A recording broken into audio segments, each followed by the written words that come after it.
Izin bertanya Ustaz, baik, manakah yang lebih baik, sholat tarawih ba'da isya berjamaah di masjid, apa sholat sendirian di rumah tapi dilakukan tengah malam? Ya, mana yang paling bagus? Ya, sholat berjamaah di masjid tarawihnya ba'da isya, ataukah dilakukan di rumah tapi sendirian tengah malam? Ya, karena setiap pertengahan bulan Ramadan sampai akhir Ramadan, masjid di tempat saya selalu sepi jamaah karena banyak yang ingin melaksanakan tarawih di rumah sendirian tengah malam. Syukran atas jawabannya. Wah, kira-kira gimana nih? Yang bagus gimana? Di masjid atau di rumah sendirian tengah malam? Ya. Jadi anna Rasulullah SAW kharaja lailatan min jawfil lail. Kebiasaan Nabi itu kalau beliau masuk malam-malam Ramadan, itu beliau tunaikan ya salat tarawihnya di pertengahan malam. Ya, tengah-tengah malam gitu. Itu supaya lebih mendekat ke arah subuhnya dan supaya maksimal untuk ibadah. Karena biasanya kalau tengah-tengah malam itu di Quran surah Al-Muzammil, ya, surah ke-73 di ayat yang ke-6. Itu ada redaksi begini dari Al-Quran, inna nasyi'atal laili hiya asyaddu wat'a wa aqwamu qila. Bangun malam itu lebih menggugah kepada jiwa dan memberikan sentuhan kepada hati lebih dalam. Karena suasananya lebih sedikit dari gangguan. Ya, kalau kita misalnya sholat kayak gini siang kan bunyi ini kedengaran, itu kedengaran, ya, semua serba terlihat dan sebagainya. Malam itu suasananya beda. Ada keheningan, ada kehusyuan, ya. Jadi dulu kebanyakan orang bangkit di malam harinya untuk menunaikan sholat, dan ini nanti dibiasakan di malam Ramadan termasuk bangkit lagi malam hari. Nah, cuma dulu kebiasaan Nabi sholat isya istirahat, malamnya kemudian dibangun, dimaksimalin. Nah, beliau kemudian setiap pertengahan malam itu ke masjid. Orang ngelihat, oh Nabi sholat, jadi banyak gitu kan. Nah, jadi jangankan Nabi lah, sekarang aja kalau ada ulama besar malam keluar, orang ikut keluar kan, lihat gitu. Nah, ini Nabi keluar, orang ikut.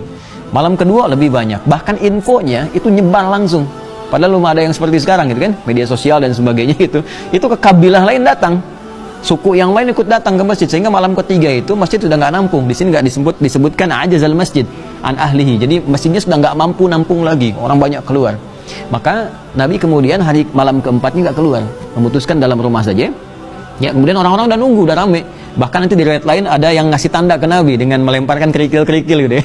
keluar nggak gitu. Nah, sampai subuhnya lalu Nabi keluar menjelang sholat subuh. Kemudian setelah itu dikisahkan di sini, begitu selesai kemudian beliau keluar, selesai sholat subuh itu, lalu beliau bangun, ngadap ke jamaah, nyampaikan amma ba'du, ya, bersyahadat. Lalu beliau menyampaikan, aku tidak keluar malam tadi, ya, kalau dalam redaksi hadisnya sih kita katakan amma ba'du fa innahu lam yakhaf alayya makanukum walakinni khasyitu an tuftaradu alaikum. Ya, saya ini tadi malam nggak keluar, bukan nggak pengen keluar, tapi saya ini mengerti bagaimana Allah memberikan penilaian kepada kita. Allah itu Maha Rahman, Maha Sayang, dan Maha Pencemburu. Jadi kalau ngelihat hambanya banyak senang ibadah, aku takut khawatir yang tadinya sunnah diwajibkan oleh Allah Subhanahu wa Ta'ala, sehingga menjadi beban untuk kita semua. Yang aku khawatirkan bukan aku nggak keluar, tapi beban kepada umatku nanti yang jadi wajib tarawihnya. Ya, karena itulah aku nggak keluar, kata Nabi. Maka dari sini banyak orang menyimpulkan berbeda. Ya, terpecah-pecah, sehingga menganggap bahwa karena Nabi balik lagi ke rumah maka sholatnya di rumah lagi. Ya, maka sebagian ulama melihat kebiasaan Nabi setelah itu, disimpulkan ada sebagian melihat keutamaannya lebih utama di rumah. Malam-malam tekstual, ini penafsiran tekstual. Sama seperti madhab kalau di fikih namanya zahiriyah. Jadi apa yang teksnya begitu itu yang diikuti. Karena Nabi setelah itu nggak ke masjid lagi, banyak di rumah, maka sebagian madhab yang tekstual melihat, atau ada sebagian juga dari Maliki, kemudian juga nanti ada sebagian Syafi'i, ya, Syafi'iyah, dan ada sebagian juga di Hanafi, itu menyimpulkan yang terbaik sholat sendirian di malam hari dan dilakukan sendirian di rumah. Ya, ini kejadian terus berlangsung sampai di masa Abu Bakar As-Siddiq, sampai di masa Umar bin Khattab ada kisah baru.